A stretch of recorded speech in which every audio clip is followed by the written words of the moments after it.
Okay, so today we're going to see if I'm aging smarter or dumber. So this is a board from the Ascentech box of the stuff that they said that had never been touched. And again, this is just the type of bullshit that you get when you buy from a company like Ascentech. So see where they said they've never touched it before? Do you see how there's flux around the BIOS chip, and do you see how there's all that stuff? That means that you're a bunch of stupid fucks who think that I'm dumb enough to believe that. And again, it's one of these things where everybody thinks it's the BIOS chip. And I understand why they would do that, because they lack the intelligence to do anything other than replace BIOS chip, and if that doesn't fix it, then toss it in the trash. But we're going to see if we could reverse engineer their scamming and see if I've gotten anywhere with this. So, the original problem with this that was noted is missing PM sleep S4L. So let's open the schematic here. This is for the 820-3115 board. Let's see. Now, when PM sleep S4L is missing, it's usually either the board is totally dead, or you're usually having some type of issue with the clock circuit. Sometimes missing PM sleep S4L is BIOS. Sometimes it is the BIOS, and sometimes it's a bad PCH. But you have to have a reason for the PCH to go bad. This chip is going to go bad if you spill something on it, which I don't see here. It's going to go bad if you drop it, which the machine didn't really look like that had happened to it. Which means that I am going to check in the clock area and see if there's anything funny around that. So, let's just go over what the clock circuit does and its purpose while I'm waiting for another nasty board to dry in the oven.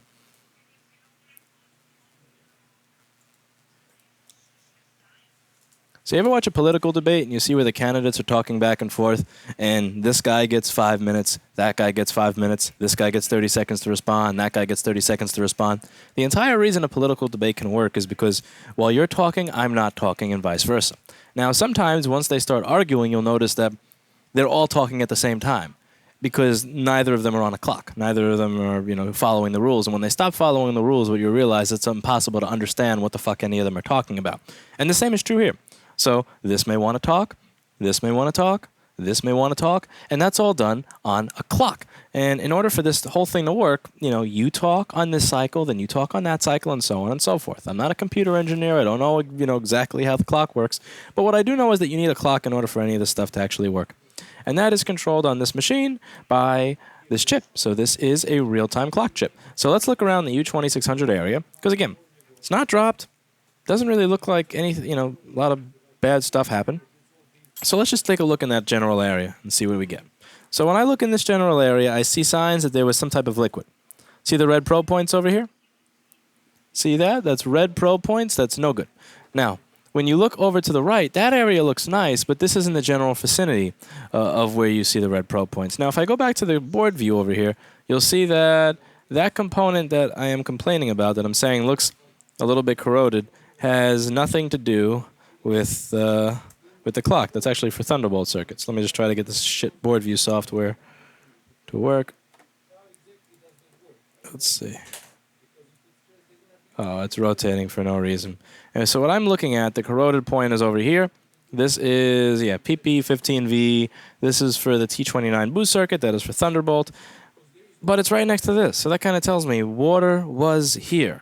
So let's take a look at this clock chip. Now, is there anything over here that looks kind of funny to you? Anything over here that's kind of nasty? I'll give you a hint. Do you need tweezers to give you a hint? Thank you. Let's see. See, a lot of these joints look nice. But then you zoom down a little further and you can see that this one over here, it looks a little fucked. Right there. So let's see what that joint is for. Now that joint, when you look over on the board view software, is the actual, let's see. Come on, this board view software really sucks ass. Look at this. It's turning around without me telling it to constantly. Ah, you fucking piece of garbage. Okay, so that's right over here. PPV RTC _G3 hop. So PPV RTC _G3 hot on pin 1. Let's see what this is for. So that is this is power for, I'm guessing, the RTC circuit. PPV voltage for RTC circuit in G3 hot, meaning that it should be on all the time.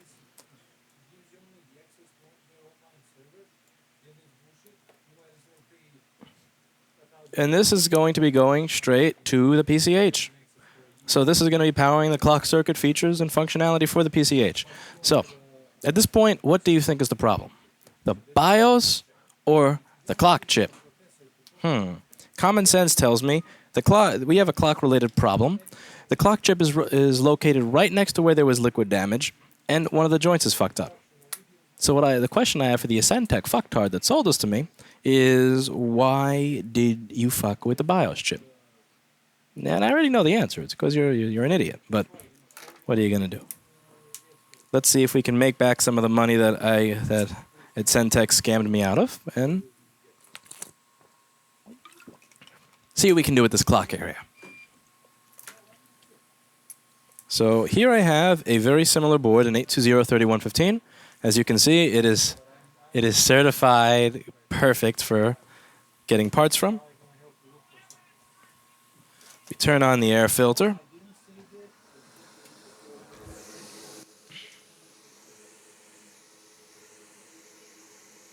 We turn on the iron.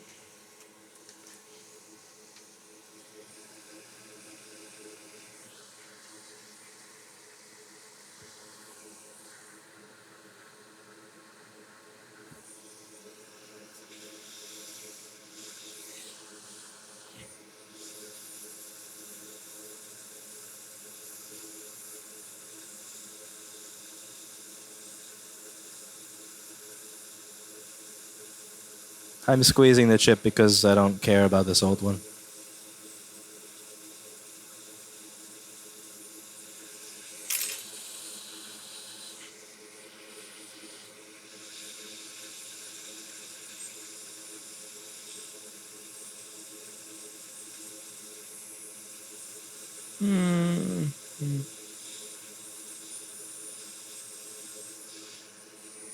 Yeah, no good.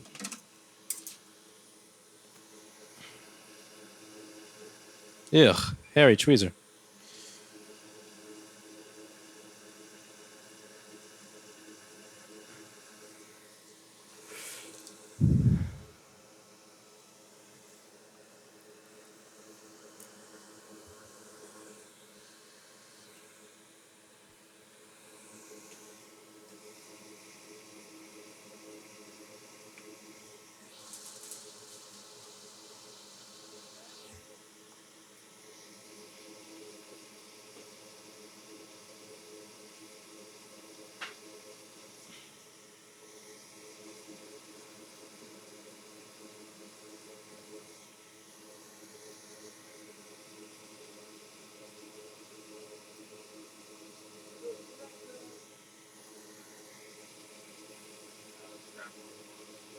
Get rid of the junky old solder.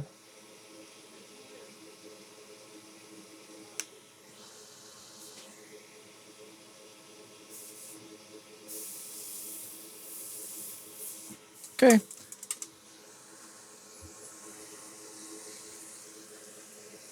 Now I'm going to take the chip off of my donor board to my left.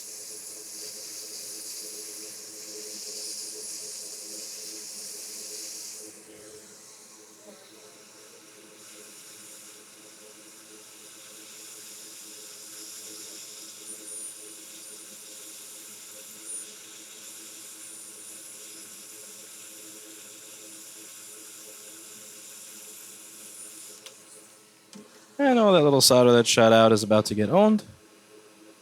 We just flux around the chip. Take out my micro pencil.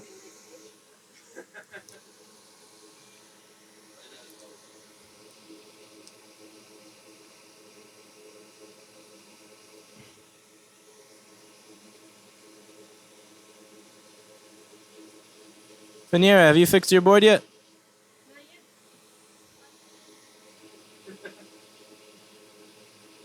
What'd she say? After you're done. I see.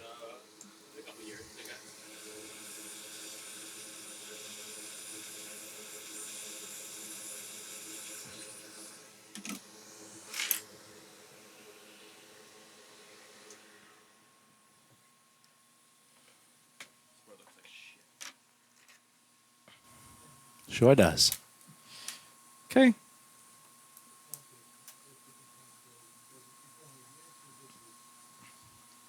And the fan still doesn't spin, which means this will never see the light of YouTube. Because YouTube only gets to see when I win. At least the fan, quarter fan spins. It's kind of progress.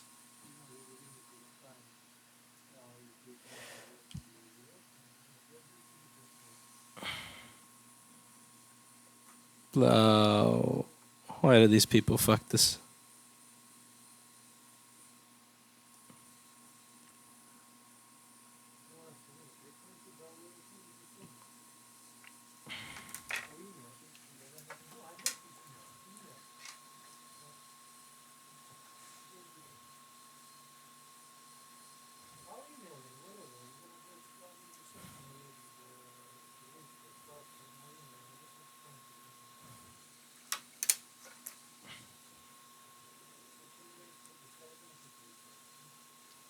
I hate these people. This company sent a bunch of boards that they said they never touched, and they came with flux all over them. And I bought them. I'm sure they never touched them.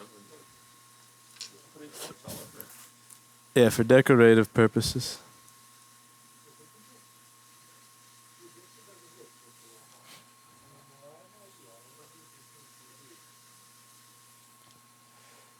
Huh.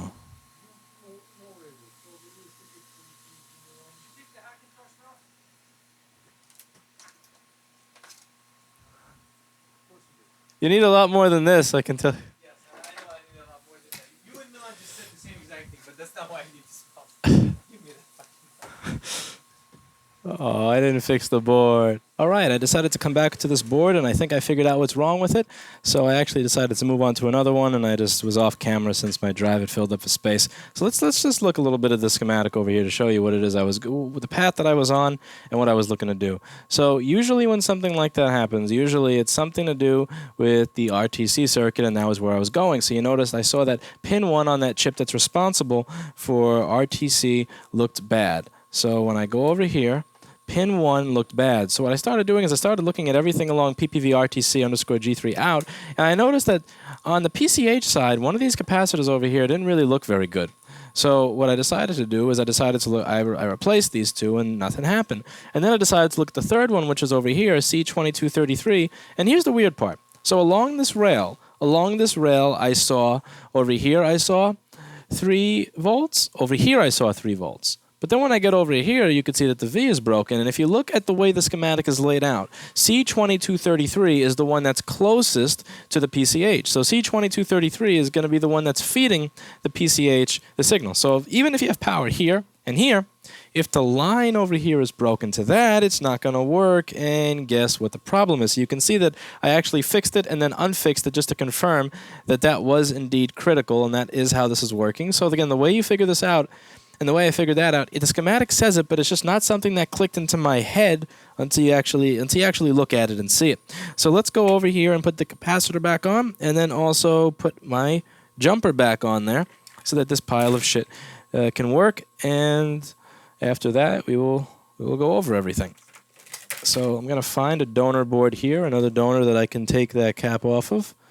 I have to wait for my hot air station to get hot. So one of the things that kills me with this HAKKO here is if you have the air too low and the heat too high, the red dot will go off, which is the heat, and it will stop heating. But one of the reasons this is really annoying is, you have to wait for it to turn back on again. Here we go. Sometimes I also start hitting start and stop over and over again in the hopes that it'll fix it. Because like when the station is new, you can have it kind of low, but then as time goes on, you have to have it on high. The liters a minute of air on higher. And the thing is, I don't want to use this thing on high all the time. I don't really want to be blowing hot air really hot all the time. So let's take a capacitor and put it there and see if we are better than a Centec. So again, remember, what a Centec did is IC flux around the BIOS chip. So what they probably did to this computer is they swapped the BIOS chip with another BIOS chip from another board.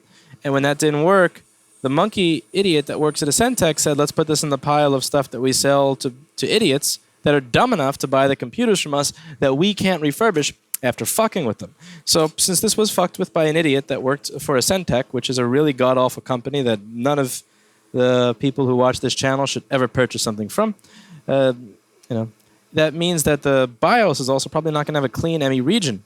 So one of the things you have to understand with the BIOS is that on any of these Intel Core i platforms, so the i5 and the i7s, what you have to realize is that there's a section of the BIOS that speaks to the PCH.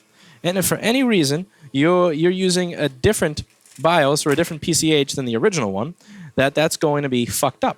And the way that you fix this is by putting in a clean ME region. So think of it like when you connect to an SSH server for the first time. Let's say you set up a little SSH server in your house, and then you use your PuTTY client on your PC. And you go to connect to that server. It's going to say, do you want to save this key? Do you want to connect? Now, let's say that something happens to your SSH server, it gets hit by a bomb or whatever, and you have to reinstall the operating system. But the IP address of the server you keep the same and all the other details. Your SSH client is going to go, hey, do you want to connect to this? Warning, warning. This is a different server than the one you were connecting to before because the code has changed. And the same thing is true of the BIOS and the PCH. The BIOS is going to see that the PCH has changed, or in this case, the PCH will see that the BIOS is different, has a different ME region, and what that will do is it will cause the computer to do a lot of really stupid things. So when you look up what the Intel Management Engine is, it's for a lot of different things related to security, and I'm not going to get into it here because, to be honest with you, I didn't fully read up on exactly what it does. I don't know exactly what its original purpose is. But what I do know about the Intel Management Engine region is that whatever fucktard at Intel coded this, like this is going to be what he leaves behind to the world, is that when the management engine doesn't match up properly, it's not that the computer is not going to work. It's not going to boot because something is not secure. It's not going to ask for a password. What it's going to do is it's going to run really slow. When you try to connect to Wi-Fi, it'll work half of the time. When you go to youtube.com, it'll work, but then when you try to play a video, it'll lag. Again, that has nothing to do with security to me. I really don't understand the functional purpose of making the computer run really, really stupidly slow and have a lot of random glitches for no reason. That just seems like somebody's prank, just to be an asshole. So usually Apple are the ones that are being assholes for no reason, but in this case, Apple is Intel is biting off of Apple and just deciding to be an asshole for no reason. So let's connect this and see what we get.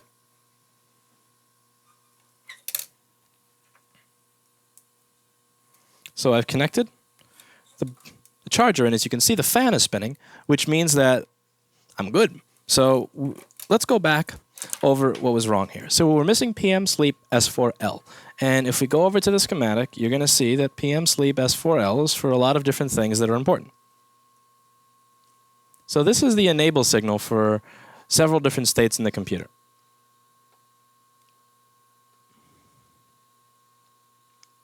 Without PM Sleep S4L, you're going to be missing a lot of different signals. You're going to be missing P1V5 CPU-EN. You're going to be missing all of the S3 enables. You're going to be missing PV3V3S3, P5VS3, DDR reg. You're going to be missing almost everything. And PM Sleep S4L comes from the PCH. So the PCH is not producing it for some reason. So then you kind of have to see what is it that is producing, how is the PCH producing this? So when you go on this page, you're going to see a lot of different things.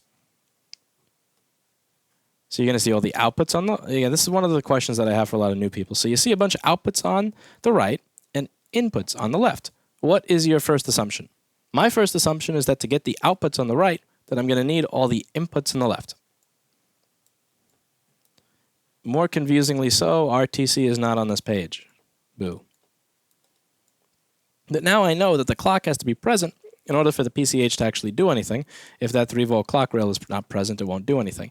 And again, it's not like this is something where I read a manual, and on page 69 of the logic board repair manual, it says that RTC, if the RTC is not present, you'll be missing PM Sleep S4L. It's really just a case of me noticing, again, I've done this before in some of the earlier videos. I have quarter fan spin. My clock chip is covered in green stuff. My PM Sleep S4L is going everywhere. I get rid of the green stuff on the clock chip, and it works. Now I have a little, just a little mental note in my head. On here, there was a corroded trace. So let's just go back to that capacitor. So over here, this trace was missing. So this stuff over here was gone, along with this cap. Now I put it back there, and PM Sleep S4L is there. So it's just an analytical thinking mindset of you look over it, you poke around, you see what's going on, and then when you see that something looks like it's wrong, then you're going to fix that little thing that's wrong, and then you're going to see what happens as a result of it. So it's just constant analysis. So clock signal was missing. Not clock signal. Clock voltage was missing to the PCH. the PCH didn't have PM sleep S4L. So now it's in the bank up here that I know that if I'm missing RTC voltage to the PCH, then I'm going to be missing my PM sleep S4L. And it gets put in the bank for later, which is cool. Means that even though I'm old and just turned 27, I still have the ability to learn. And that's that. Oh, and remember, obviously, again, never buy from a Centec. They're on the list with L2. Fuck them.